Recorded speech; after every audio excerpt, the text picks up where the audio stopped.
Well, I'm June Schwartz. I'm primarily known for experimenting in enameling, but I also experiment a lot with electroplating in recent years. I'll be 94 next month, and I'm just grateful that I can see well enough to continue with what I do. But I've gone through several different stages in my work, mostly dictated by the materials at hand or the kind of techniques. I originally got my reputation etching very freely on the way you etch to make a plate under the transparent glass that's enamel. Enamel is not paint, it's vitreous enamel. And it hadn't been used freely it's a technique called Basse-Taille, B-A-S-S-E-T-A-I-L-L-E, which is a French word for low cut. So until this time, mostly there'd been engravings to catch the light, like in Norwegian demi-tasse spoons and things like that.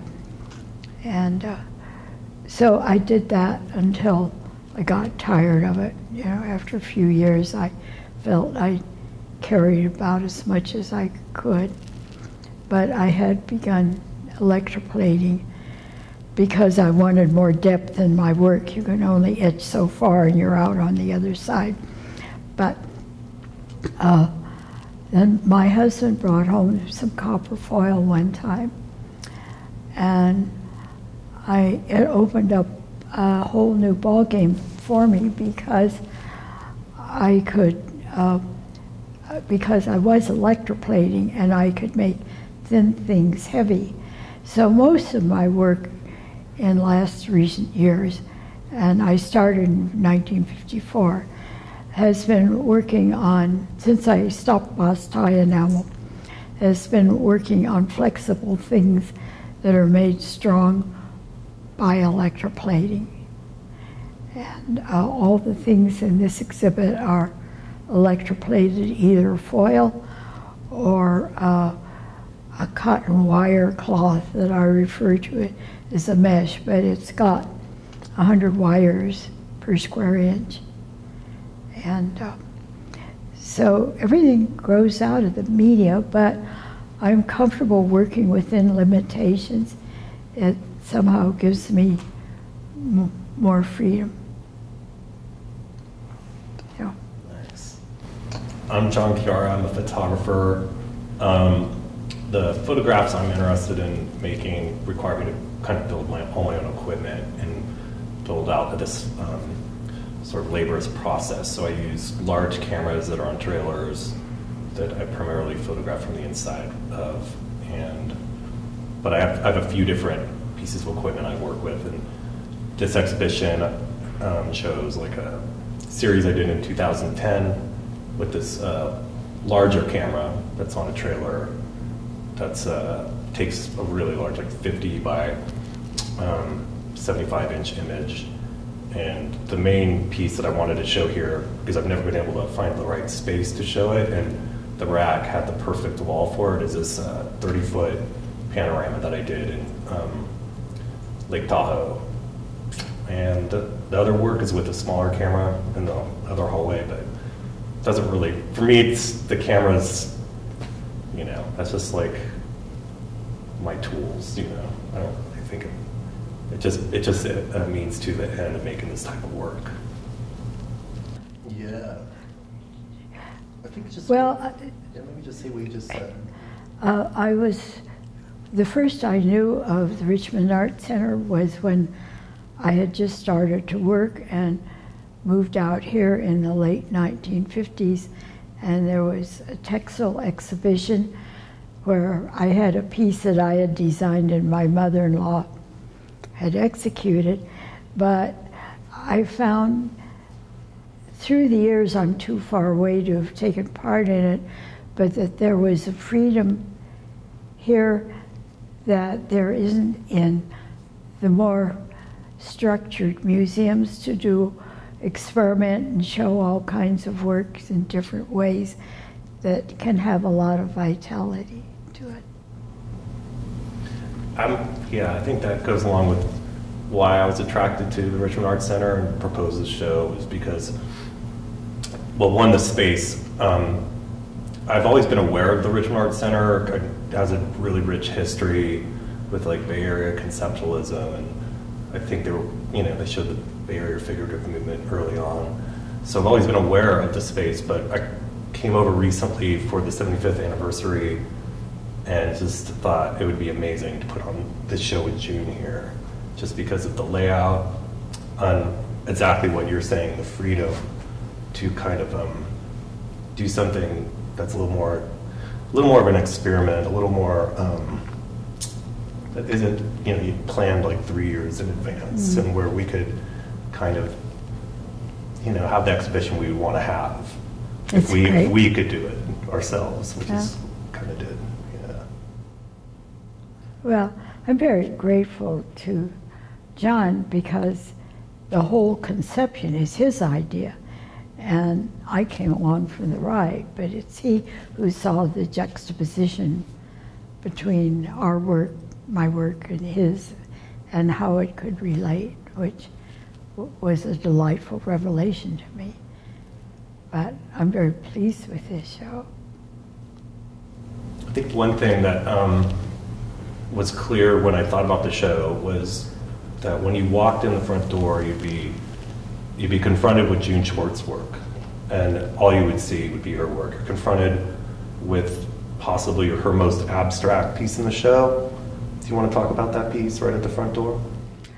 I keep getting influence. I get influences for my work very easily from all kinds of sources, and except other craftsmen for the most part, but I'm very interested in ancient art.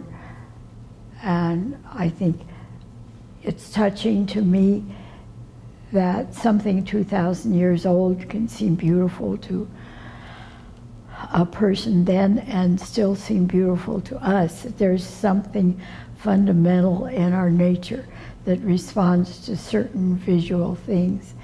And I would love to have my work not be dated, but apply to any kind of time.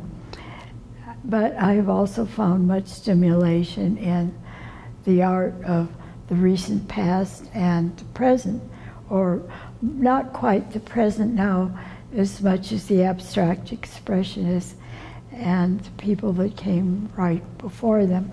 And Paul Klee, I can just find endless ideas from him. Often I get an idea and it's like kicking off from a swimming pool where you get your start from your idea, and as you work, it continues to take on its own personality and get a new shape and can become something quite different. But that little piece in the front was from, I don't know if it was a drawing or a painting, it was all in black and white by Paul Klee, of a portrait, but the skull suggested a bowl form that I kind of gave me a start to play games with. So lots of ideas come out of the capacity of the material too, but in this case it was definitely Paul Klee. And I have another piece in the show that has perspective lines in it that was also suggested by Paul Klee. What I love about that piece too, being the first piece that you're confronted with, is that one, it's like a vessel that's unfolded in an abstract way, and like some sort of abstract system that you have.